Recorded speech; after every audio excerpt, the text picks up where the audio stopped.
একদিন বনের এক গাছের ডালে বাসা বানিয়ে থাকত ছোট্ট টুনি পাখি।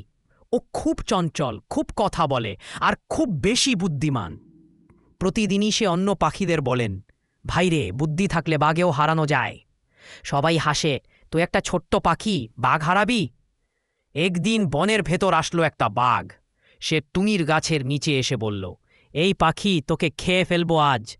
টুনি ভয় না পেয়ে বলল, আগে আমার প্রশ্নের উত্তর দাও, তারপর খেতে পারো। বাঘ বলল, কি প্রশ্ন?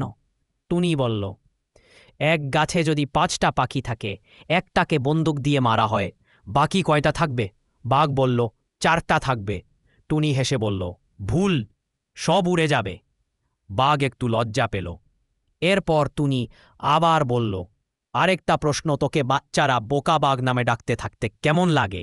বাঘ রেগে গিয়ে গর্জন করল, আমি বোকা নই।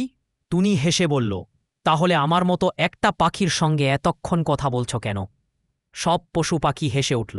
বাঘ লজ্জায় গাছ থেকে নেমে পালিয়ে